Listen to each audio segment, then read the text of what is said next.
Hello and good morning friends, welcome to the CEC-UGC live lecture. Dear friends, with our ongoing series on history of English literature, we are here again for you, and today under the series we would be talking on the age of theory. In the first session we would be discussing on theory above all concerns, whereas in the second half our topic of discussion is theories, divisiveness and nihilism. And for this discussion, we have once again with us in our studios Professor Bhim Singh Dahiya. Professor Bhim Singh Dahiya is a renowned academician. He has students both in India and abroad. He is a formerly Vice Chancellor of Kurukshetra University. She has authored numerous books, among which is A New History of English Literature. So dear friends, let's welcome our guest Professor Bhim Singh Dahiya, and let's try to understand more and more on the age of theory. Hello sir, welcome to the EduSet lecture. Thank you. Well, we shall talk about theory today and the age of theory in which we are living today is called the age of theory. It began about 50 years ago in 1960s. 60s onward, there have been theories upon theories, all related to literature and yet not derived from literature. You can say mostly they come from social scientists. It may be Baudelaire, it may be Foucault, Michael Foucault, or Jacques Derrida, or Michael Lacan. All of these people, Levi-Strauss, these theorists came up after 1960s. There are two vital differences between them and the theorists that have been before. Not that literary theory was not there before 1960s. It has always been there. Right from the day literature came up, also came up along with the literary theory. One can go back to Aristotle. About 2000 years ago, Aristotle had written Poetics, which is the theory of poetry. How forms, structures, substances, themes play upon each other in literary constructions, literary creations. But then Aristotle derived his theory from the existing literature, whatever was available to him. There were Greek playwrights, Sophocles, and then of course epic poems of Homer. There are several more. So all that literature, dramatic as well as poetic before him, he then generalized on the basis of that. What is an epic? What is drama? What is a lyric? So on and so forth. So he theorized on the basis of available literature. The theorists today, in our own time, in these 50 years after the 1960s,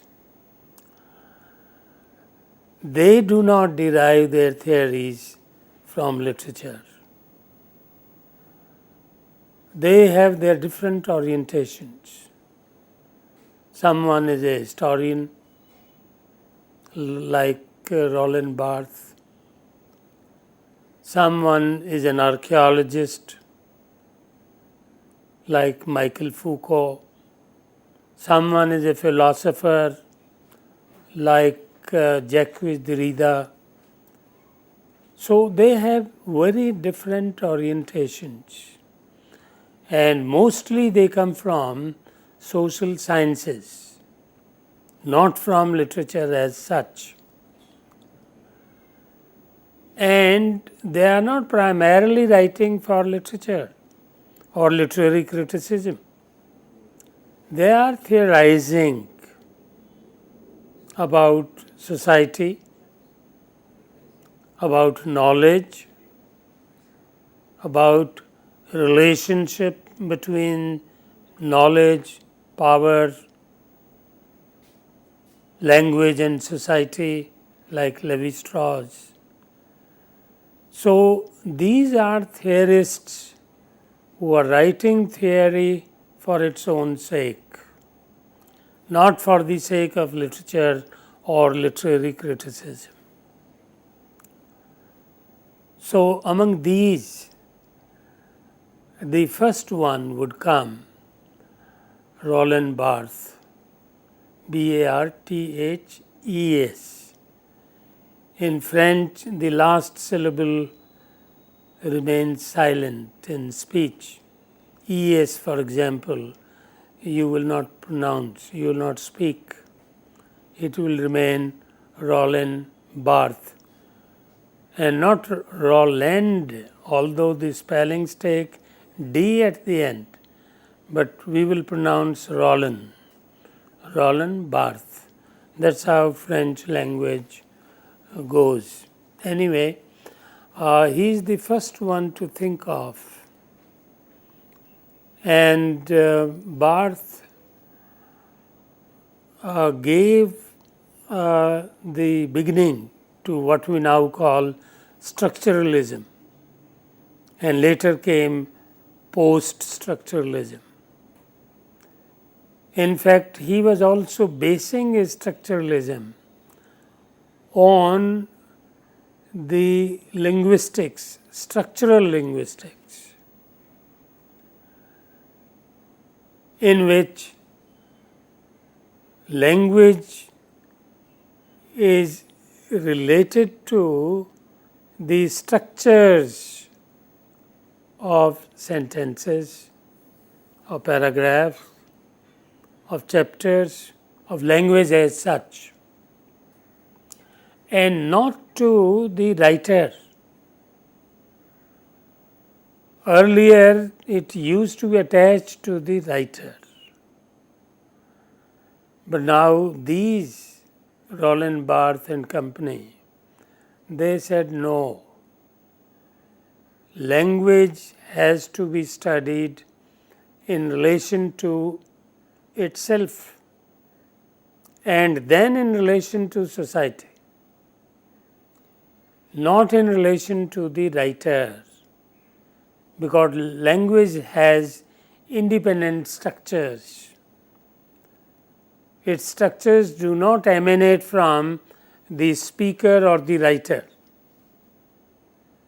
Language has its own structures. That is why it came to be called structural linguistics. So, to understand language and to understand how meaning is produced, you have to master the structures of language, and not who Shakespeare was or who Milton was, not these writers or their lives or their personal habits, likings, dislikings. No, you have to study the subject, language, and how language functions, how it works through structures. It is that.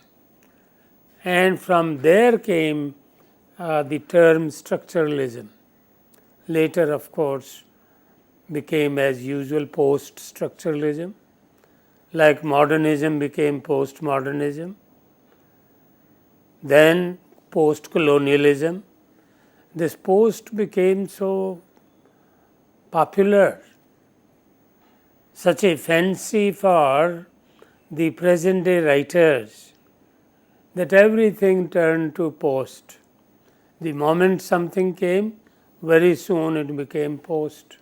It became something that belonged to the past, and now we have moved forward, gone forth into the next stage. So very quickly, without any rhyme or reason or relationship, you just call yourself the post. That's why in the third world they started calling themselves post-colonials. So third world literary criticism, like in India, South Africa, Canada, erstwhile colonies of the imperial powers, now they thrive on post-colonialism, because now the imperial period is over, they are free countries, and therefore they look back on their slave days, slave years, and reinterpret that history. It may be history of India or South Africa or Canada or any other country under the governance of the imperial powers like England, France, and others. So that is what post signifies today. Now, coming back to Roland Barthes, the most important thing he did was he emphasized the importance of text. So he made us move from work to text. Earlier we used to say Shakespeare's work, Milton's work, Shelley's work. Now we don't say that, because work implies the person and the personality present in that writing. It may be creative, it may be critical. But when we say text of say Hamlet or King Lear or As You Like It, we eliminate the author. We don't speak of Shakespeare. We speak only of the text. Because if you say work, then work would imply the writer. So this difference between work and text, this was worked out by Roland Barthes. He did several other things. He wrote, for example, a book called Mythologies, then wrote Death of the Author, then wrote Elements of Semiology.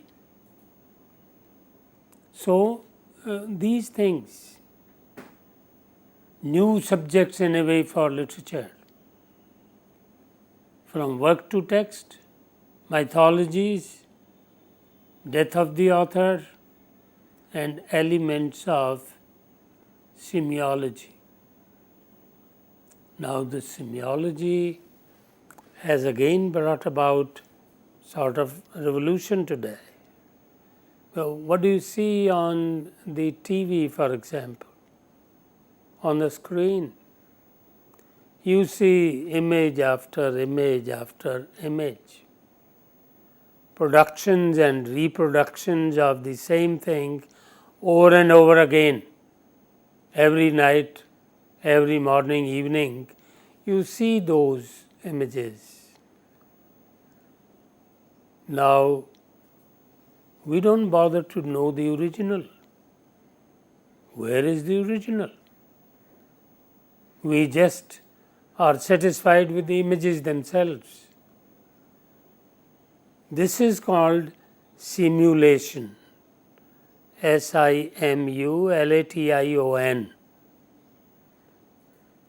So we are living today on simulations. TV channels day and night they simulate these images and entertain us with them. We seldom bother to know where is the original of this image. Where did it come from? We never bother to know that. We are satisfied with the images. So, in a way, we are living in the age of simulation, where reality has been replaced by simulation, by the reproduced images. Earlier, we used to insist upon reality. That's why even in literary theory, we had realism, naturalism, because our insistence was upon what is real, what is original, what is natural, and the rest, these images we used to call artificial. But we no longer call them artificial. We no longer bother to know where they come from. We are satisfied with whatever they are. Whoever simulating them, for what purpose, we don't try to investigate. So, simulation has taken over in a big way, large part of our life, and we are happy with that. These simulated images we see day and night, produced, reproduced, every morning, every evening. Channels are doing that, reproductions. This is called simulation. Now, Roland Barthes, among other things, said, unlike work, text is no longer stable or a fixed object enclosed within one discipline, but an object that is fluid. So, that is the difference that he made out between work and text.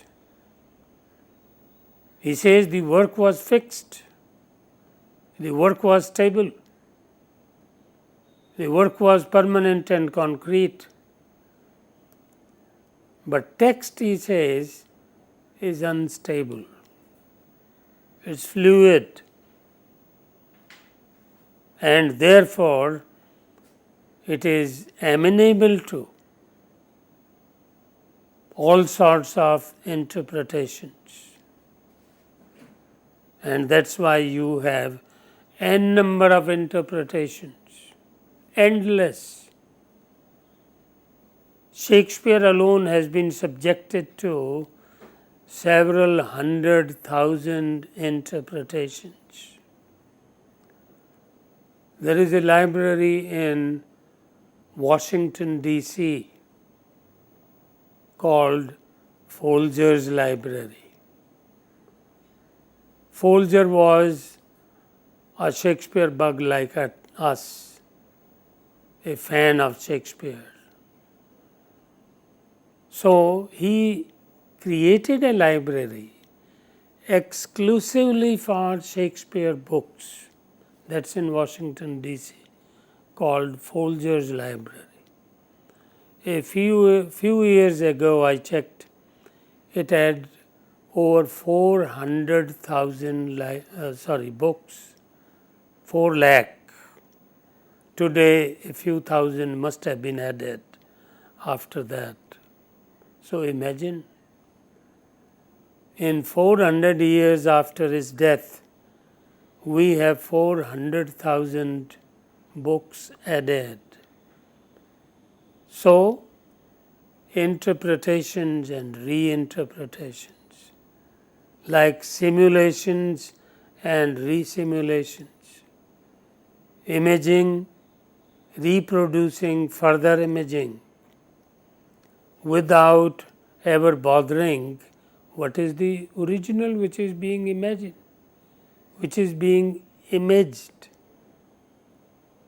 So, similarly with interpretations, we forget the original and we are busy interpreting, reinterpreting, and it goes on. So, it is this kind of age of theory. Earlier theory, as I said, one thing, it was related to literature. Today it is not related. Mostly it is social scientists. As I said, Barthes himself, historian, Foucault, you archaeologist, Derrida as a philosopher, Lacan as a psychologist. So, all of them come from very different fields and they are not primarily writing for literature or literary criticism. They are just theorizing.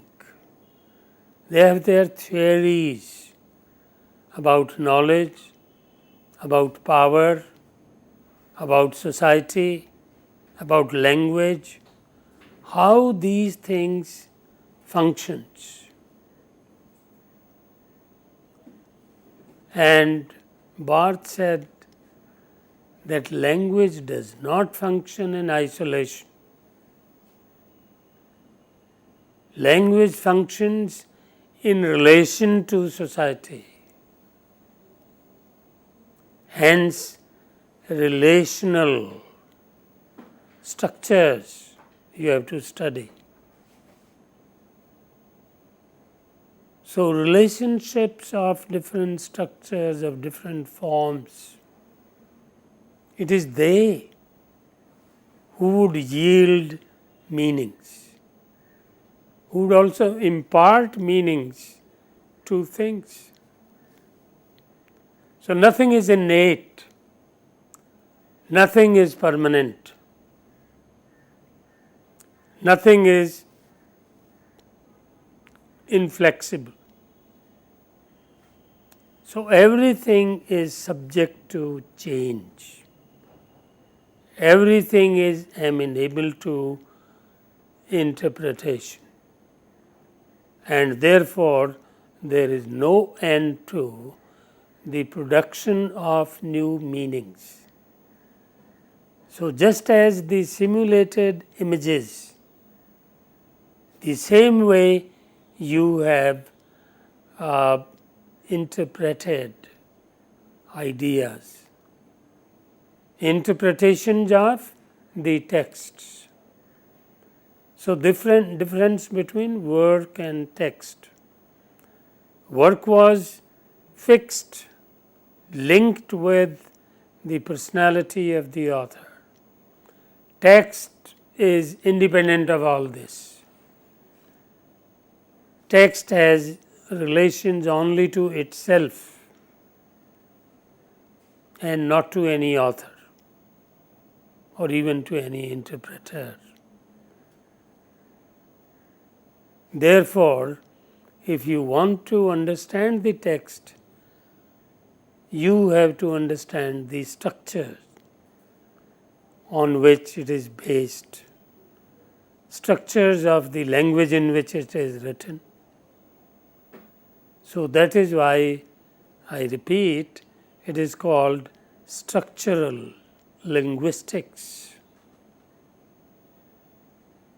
Saussure, Ferdinand de Saussure, Saussure. He was the man who gave birth to structural linguistics. And thereby came about the entire present day revolution about structuralism, post-structuralism, construction, deconstruction. Foucault says the same thing. Foucault says in his archaeology of knowledge, he says there is a relationship between power and knowledge. They are not independent. They are related at bottom with each other.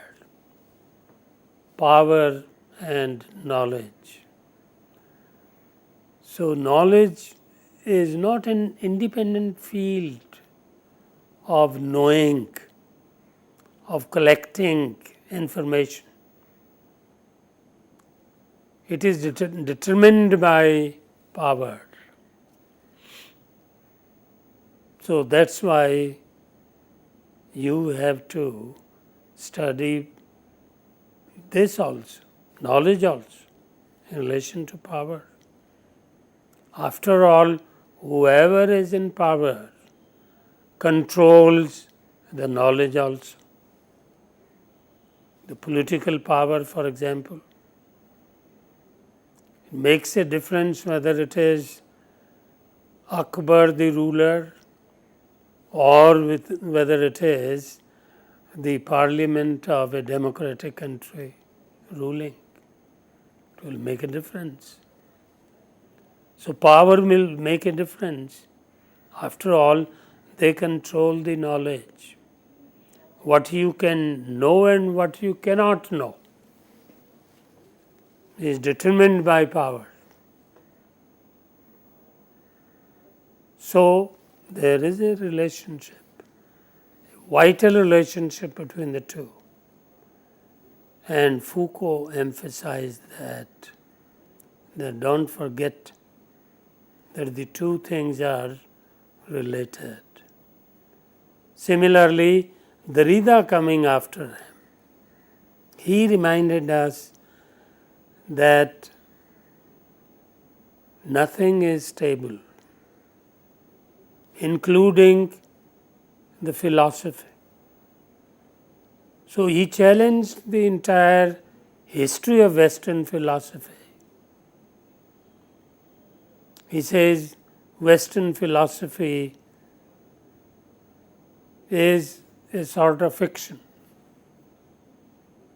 one dependent upon the other, none dependent upon what we call real or natural.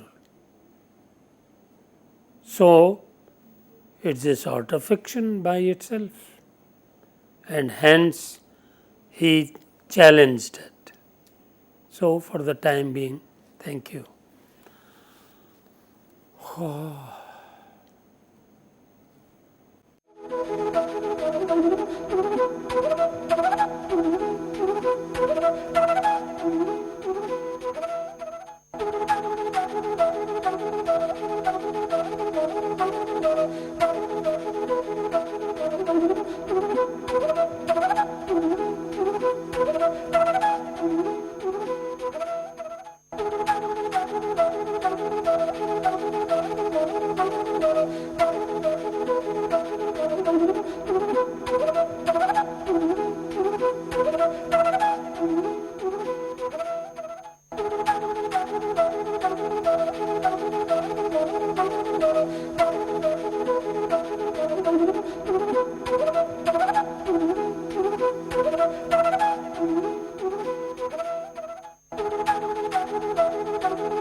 Well, to resume our story of the age of theory,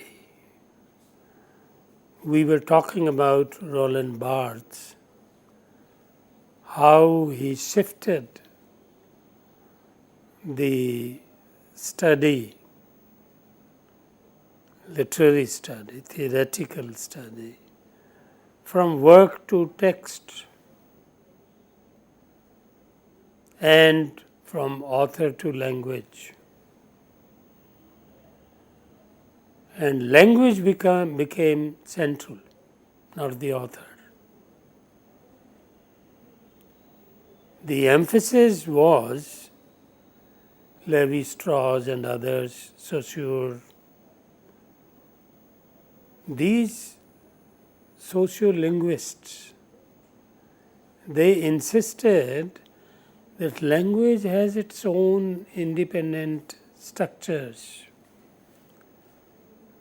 and therefore don't take language as a means. It is an end in itself, and it has to be studied as an end, not as something to be used by anyone and everyone the way one's like. No, you can't do that. So, if there is flexibility in it, if there is no stability of meanings, at the same time, there are structures which are not easily amenable to any sort of interpretation. So, both ways. It is stable as well as unstable, flexible as well as inflexible. So, you have to look at language this way, and you don't have to make it secondary and subsidiary and a means of communication, for example. Well, in a way we use it as means, but at the same time you can't take any sort of liberty with it. After all, it has its own rules, it has its own forms, structures. You have to follow them, you have to go by them. You can't go the way you like, you can't walk away in any direction and hunt for any meaning. So, structuralism, I repeat time and again, that's why structuralism became important in this age of theory after 1960s. And we stopped looking at writing, critical or creative, theoretical or otherwise, storytelling, narrative. We stopped looking at it in terms of the author, not somebody's work, but just as a text, as a linguistic structure, a form carved out of the structures of language. So, it is this way that the whole focus shifted from language as means, language as somebody's usable thing, to something independent. And therefore, you have to subject yourself to the dictates of language, its structures, its forms. You can't impose your individual on it. So, it's not a means that way. It's an end by itself, in itself. Now, structuralism very quickly brought about post-structuralism, just as modernism had brought about postmodernism. And on the heels of all this comes post-colonialism As I said, we in the third world, we are following the same tracks, and we carved out our own niche in literary criticism and emerged as the third world premise, where we stand on our own. We don't need to follow the writers, thinkers, interpreters of the West, our rulers, erstwhile rulers. We now look back on them and we reinterpret the whole thing. Earlier they used to reinterpret for us, and we used to follow those interpretations. Now we say no, we will have our own interpretations. We will have a fresh look at history, how those centuries, those years of slavery were, and what happened, how history was created and constituted. Now that has to be reconstituted, recreated, and reinterpreted. So that is what we have been doing in the third world. Edward Said, big name. He was the one, a Palestinian living in America. When I was doing my PhD, he was there in New York on the faculty. He was teaching there. A great mind. He wrote those two books which brought about revolution in the third world. One was Orientalism, and the other was culture and imperialism. In fact, the craze that we have today for cultural studies, large part of the credit for this should go to Edward Said. He came out with the idea of culture and imperialism.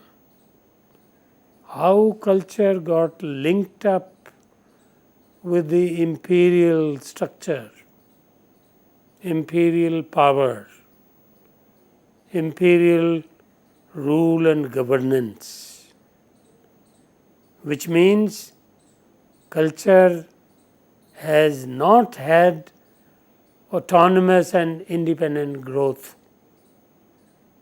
It has also grown under the shadow of the empire. And therefore, culture has to be related to power. Culture has to be studied in terms of history. And that's why Edward Said in Culture and Imperialism studies Asia, including India, how things were determined by the British, and how our own culture was given to us through that agency, channel, power of the British. So Edward Said related these things. He related history and culture, and history and politics, and culture and politics. So all the three, and then finally language. So this relational study through structures, not through the agency of the writer as such. When we study culture, discuss it, interpret it, we don't do it in terms of the life and personality of Edward Said. It is irrelevant for us. We do it in terms of what he has said about culture, about history, about politics, and the relationship among the three of them, interrelationships. So, coming back to the difference between work and text, Roland Barthes made this historical distinction, and which made, as I said, all the difference in literary theory and literary criticism.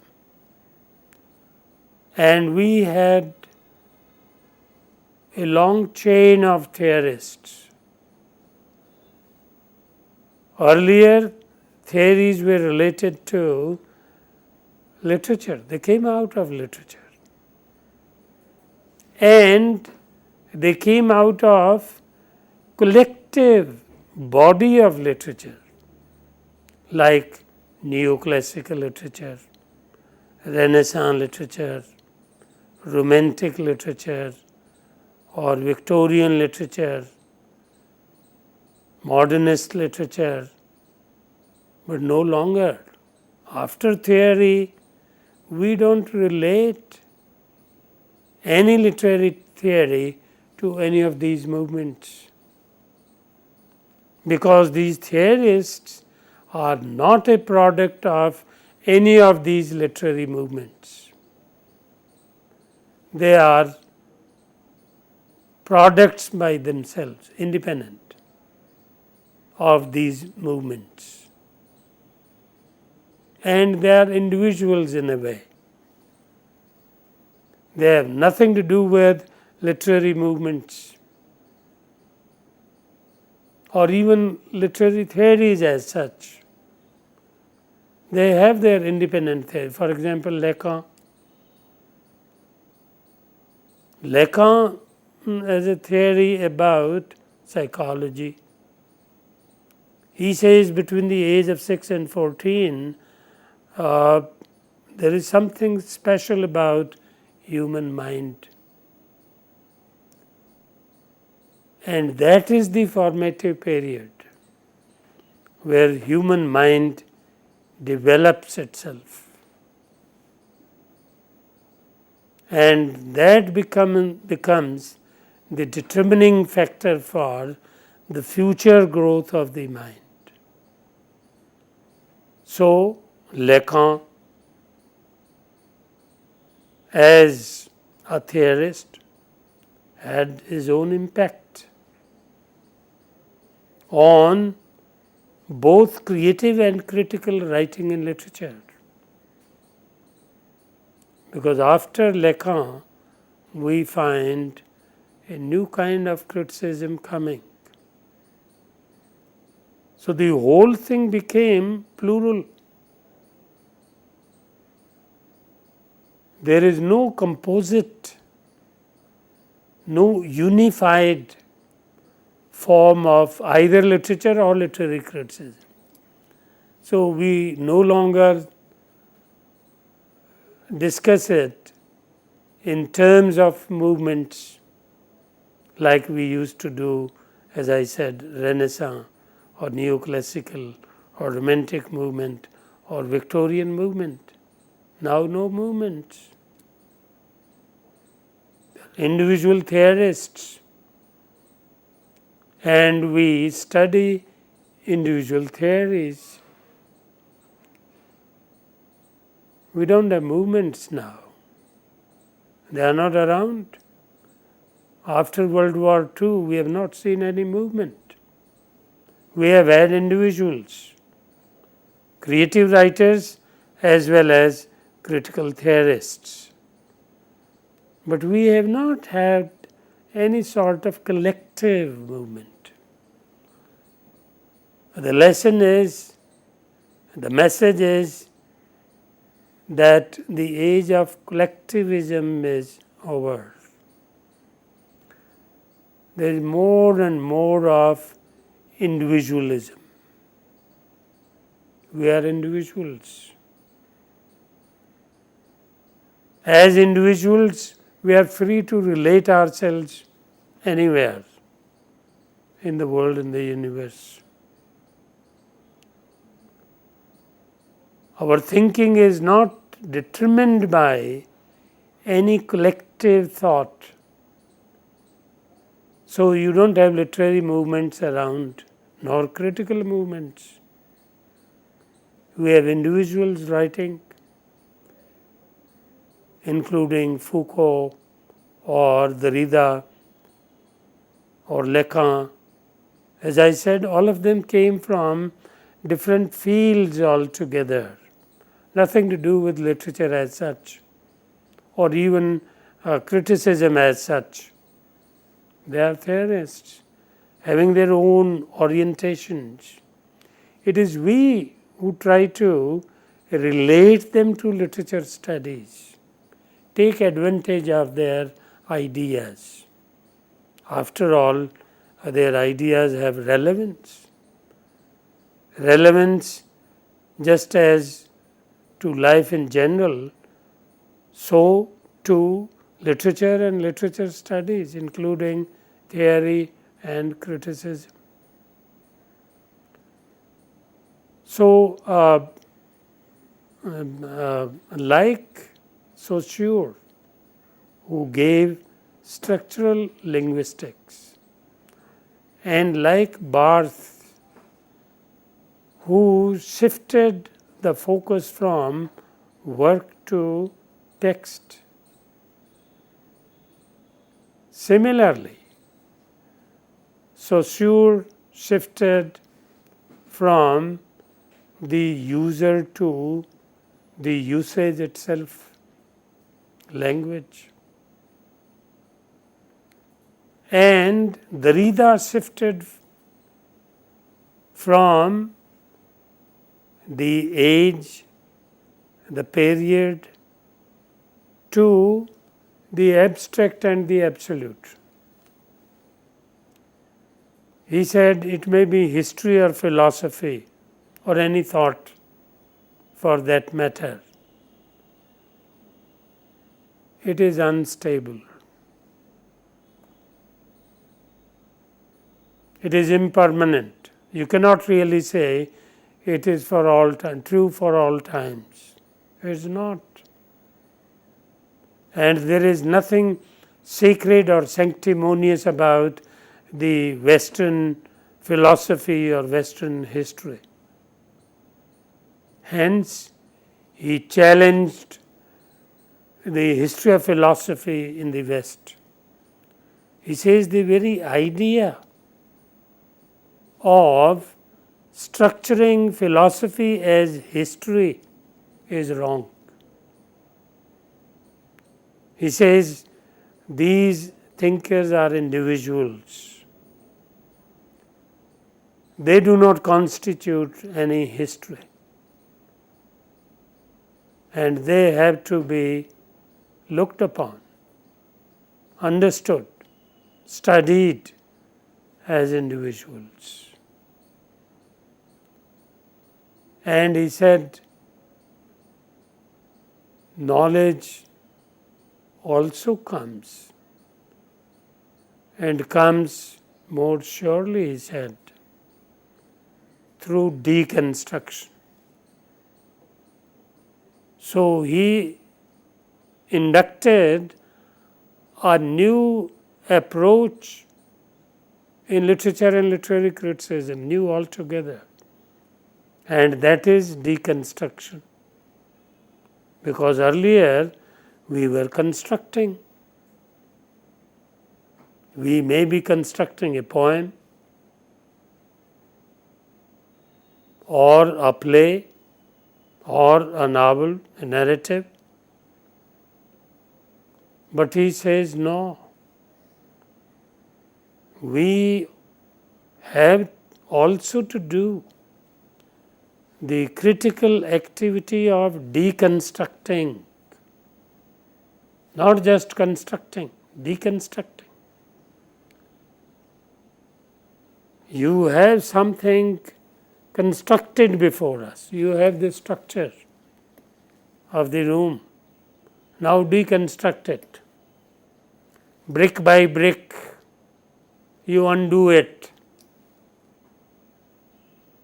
So this is one way of understanding things.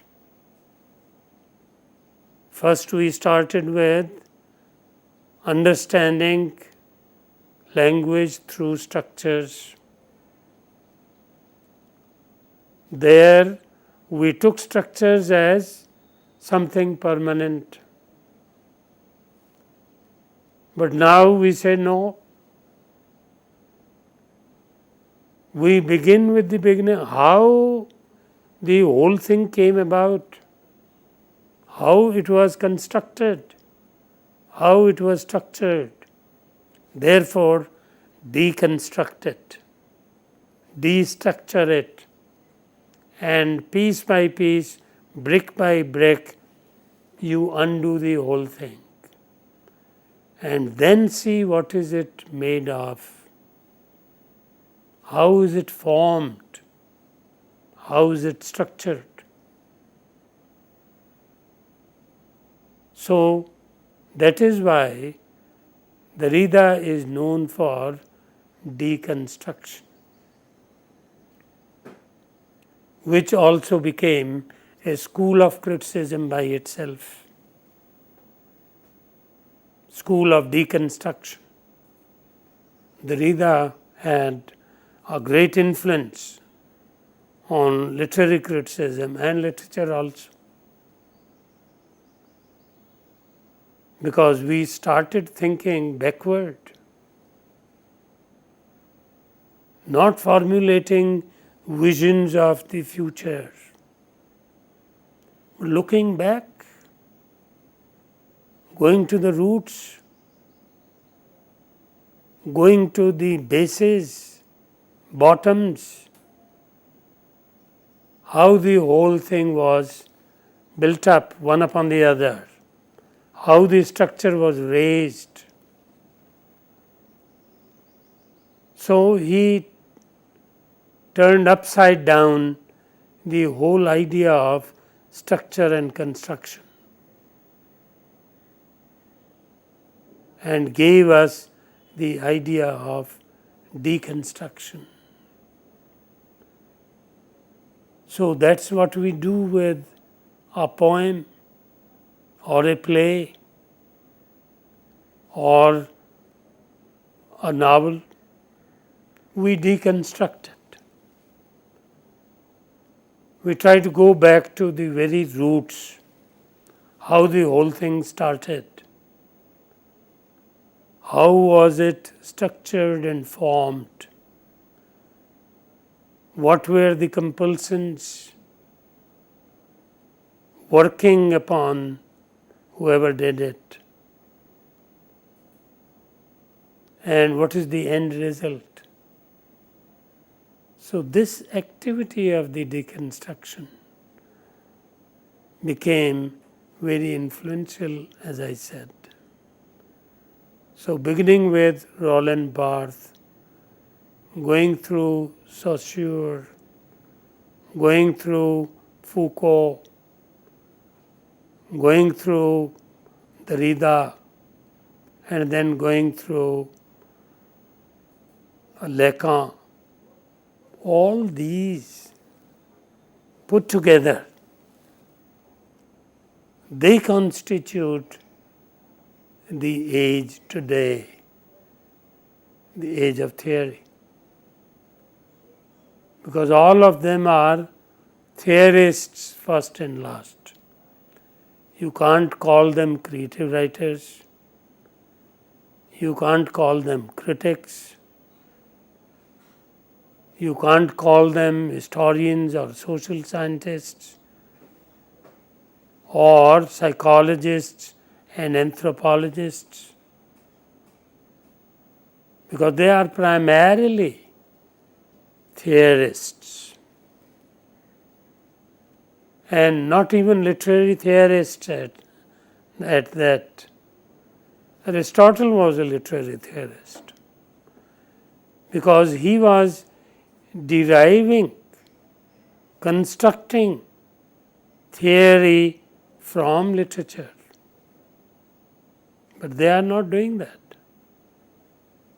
They are not structuring or constructing their theories out of literature. They do it from different fields. And they come out with their own theories, which we finally try to apply to literature. Make them a part of our literary criticism. That's why literary criticism today is not unified. It doesn't have one source out of which its ideas emanate.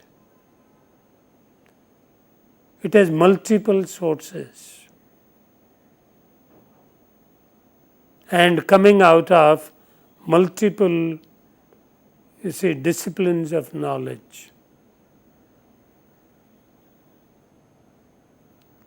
And that is why we speak of multiculturalism today, multilingualism today. So everything has turned multi. So on the one hand, extreme individualism, on the other hand, multiculturalism, globalization. So it's a strange kind of contradiction and a combination of the age, but it is there and we have to learn to live with it. Thank you for today.